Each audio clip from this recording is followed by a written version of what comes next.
Today, it's Texas Tech and Kansas. And now, with all the pregame analysis from the best, this is KMAC Red Raider Nation's Countdown to Kickoff, sponsored by Terry County Tractor.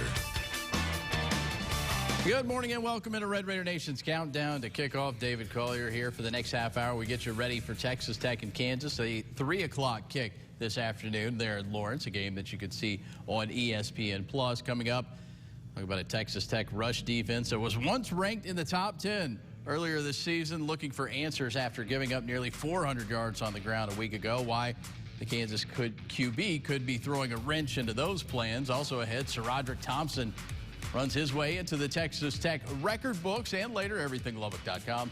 Phil Mayer joins us here in studio to discuss a couple of topics heading into today's game in another edition of Fill in the Blanks. All right, Texas Tech and Kansas set to meet up for the 23rd time in the series history after this afternoon, at David Booth Kansas Memorial Stadium. Red Raiders hold a 20-2 all-time advantage and enter their game as a 16.5-point favorite, trying to erase some memories, as we mentioned, from a week ago when TCU ran for 394 yards in a 21-point win over the Red Raiders. The coaching staff making sure those struggles don't carry over against a Jayhawks team that has been no pushover the last two meetings. Tech winning by just 3 points a year ago, and certainly not wanting to repeat the last trip to Lawrence, which resulted in just the second ever loss to the Jayhawks.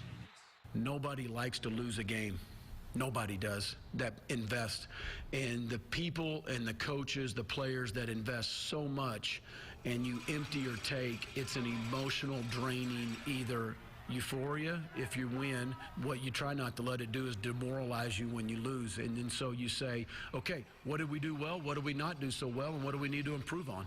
And you just keep doing it. And that's a 12-game season. We're halfway through. We're 4-2. And we do that. Are we disappointed? Heck yeah. You kidding me? I had a lot of disappointed coaches and players because of how much we invested. But to say that that's going to go affect us this week, that's my goal, is to not let one loss create two losses. Yeah, remember, Matt Wells wasn't actually on the sidelines in last year's game against Kansas. He was out with COVID-19, so this will be just his second time coaching against Kansas and first against new head coach Lance Leipold. Also the first look at transfer quarterback Jason Bean, who spent his first 2 years in college at North Texas. Bean responsible for most of that Jayhawk offense to this point, an offense that is averaging just 17 points a game. Bean throwing for 852 passing yards and 5 touchdowns through the air. Also leads the team in rushing with just under 300 yards and 2 scores, something the Red Raiders can expect plenty of, especially after their recent struggles stopping the run.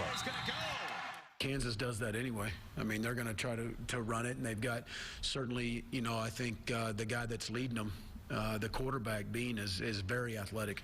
He's got speed. He's got straight line speed. He can hit home runs, and they got QB run game.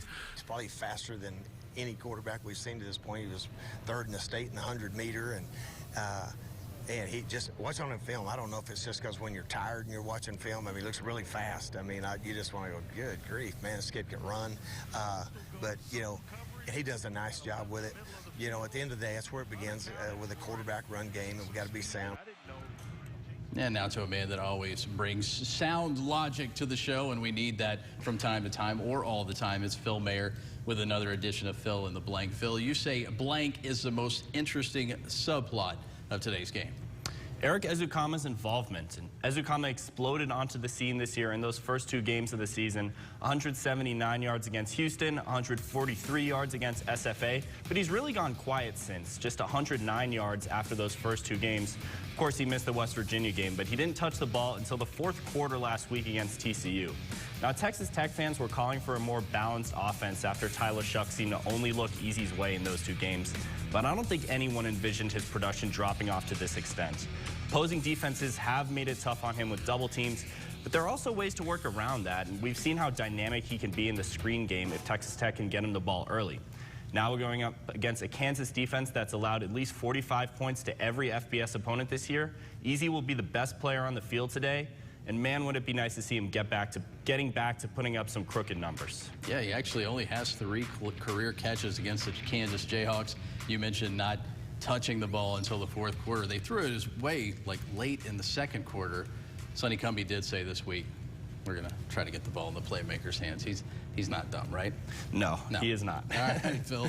We'll check back in with you here in a bit, but it's time for our first break on Red Raider Nation's Countdown to Kickoff. Up next, we break down Kansas with the voice of the Jayhawks, Brian Haney. And later, Phil and I break out the whiteboards for another edition of Board Games.